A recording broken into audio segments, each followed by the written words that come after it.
everyone, it's Aunt Julene.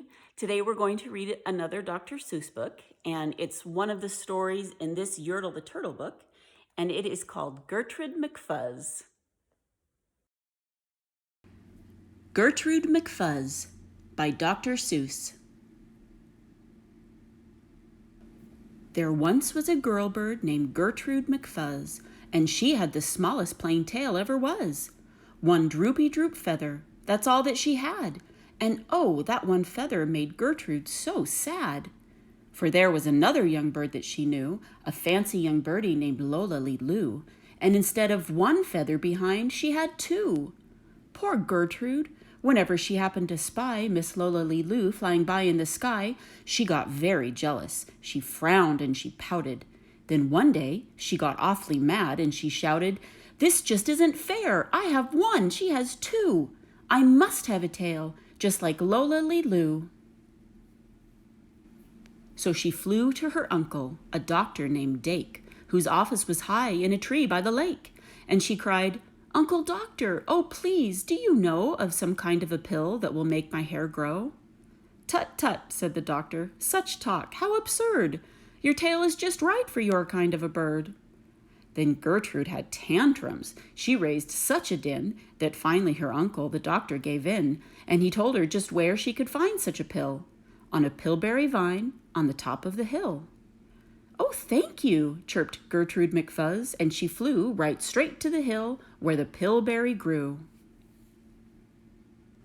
Yes, there was the vine, and as soon as she saw it, she plucked off a berry. She started to gnaw it. It tasted just awful, almost made her sick, but she wanted that tail, so she swallowed it quick.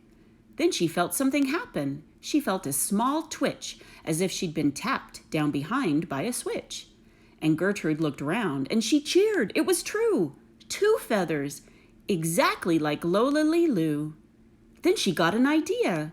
Now I know what I'll do. I'll grow a tail better than Lola Lee Loo. These pills that grow feathers are working just fine. So she nibbled another one off of the vine. She felt a new twitch, and then Gertrude yelled, "Whee! Miss Lola has only just 2. I have 3. When Lola Lee Loo sees this beautiful stuff, she'll fall right down flat on her face, sure enough. I'll show her who's pretty, I certainly will. Why, I'll make my tail even prettier still." She snatched at those berries that grew on that vine. She gobbled down 4, 5, 6, 7, 8, 9. And she didn't stop eating, young Gertrude McFuzz, till she'd eaten 3 dozen.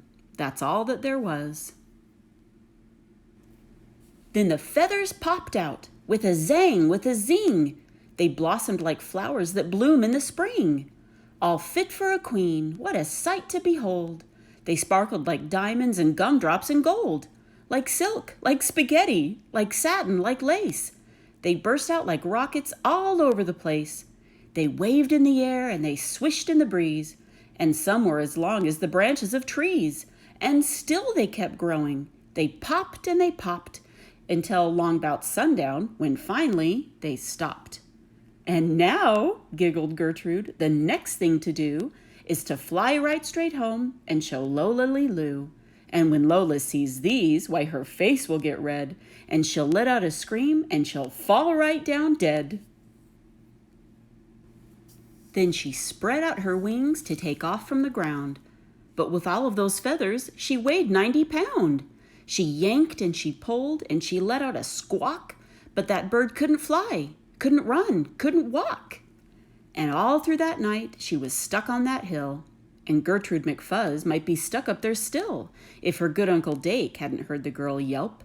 He rushed to her rescue and brought along help. To lift Gertrude up almost broke all their beaks, and to fly her back home, it took almost 2 weeks. And then it took almost another week more to pull out those feathers. My, Gertrude was sore. And finally, when all of the pulling was done, Gertrude, behind her, again had just one. That one little feather she had as a starter. But now that's enough, because now she is smarter. The end.